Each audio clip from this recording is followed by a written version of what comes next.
Hey there, my name is Nadernejad. I'm the director of Nadernejad Media Incorporated, and this is how to remove defamatory content in Google. We made this video before, but we're updating it with new practices now. 2024. Things have changed a little bit, but not so much. Chances of a removal on Google are usually 20% or lower.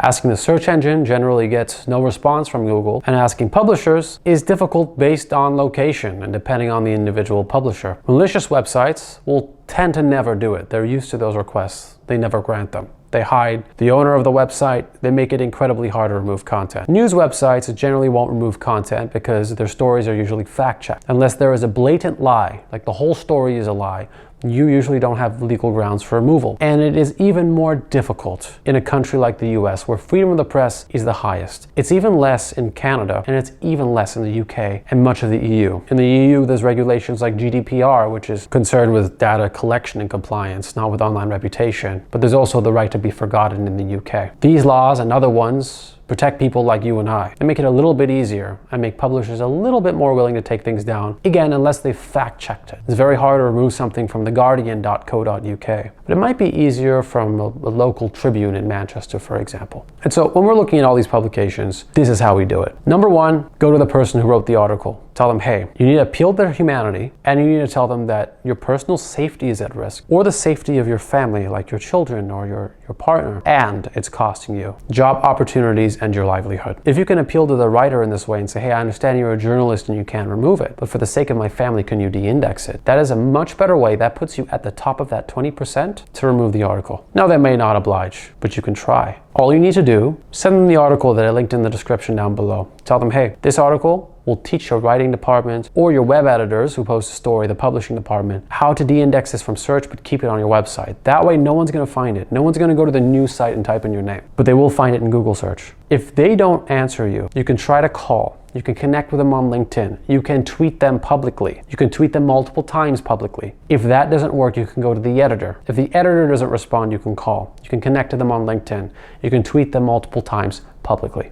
Repeating this process, being a decent human being, and appealing to their humanity works the best. We had a case in Danville, California, where a single mother had a negative article. She reached out to an editor of a very large news platform, and at the time I said, it's very unlikely we're going to remove it. She called me back and she proved me wrong. She says, Nader, I removed it. I said, how did you do that? She said she was also a single mother. That changed my approach to online reputation management. Our clients teach us things all the time. And so I want you to approach things that way. There are agencies like Guaranteed Removals and other agencies that they are successful at removing links, but they don't guarantee them.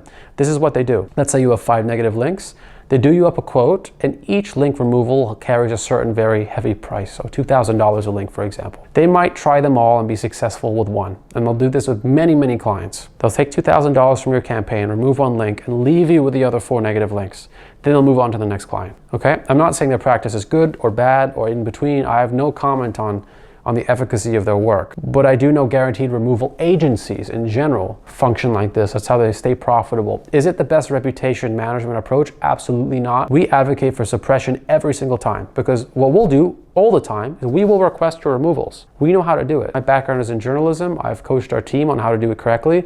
You will get the best chance of removals with us, and you will get the guaranteed suppression. On many campaigns, not all, but on many campaigns, we do offer the reputation guarantee, which means we will guarantee that the work gets done and suppressed beyond result 2. 98% of people do not go past result 12. Now that Google is scrolling, so if you pull up your phone, you don't go page 1, 2, and 3, it's just infinite scrolling. I don't have the data on this, but I guess that we need to suppress further than result 12 to have that 98% industry standard. So we're always aiming for page 2, okay? So that means a whole nother page of scrolling, or page 2 on the web. Following these best practices, you will maximize your chances of a removal. That's how you should approach it, and the mindset you should go in with. Now, if there is an article that is totally slanderous and false, or somebody is putting negative content out there, don't even come to us. You don't even need to give us a call unless it really brings you help. But I would go to a lawyer. I would go to a lawyer, and I wouldn't say, what do you do? What can you offer me? Because they're going to put you on a big retainer. I would say, hey, I want to pay you for 1 hour and to write a cease and desist letter. How much is that? How much does that cost? Great. Go to the next lawyer. I want to pay you to write a cease and desist letter. How much does that cost? That can get an article removed. But regardless, we're here to help you with suppression and maximizing the chances of a removal. That's how you should approach it. I hope this video helped. Any questions? Drop them down below, and thank you for watching.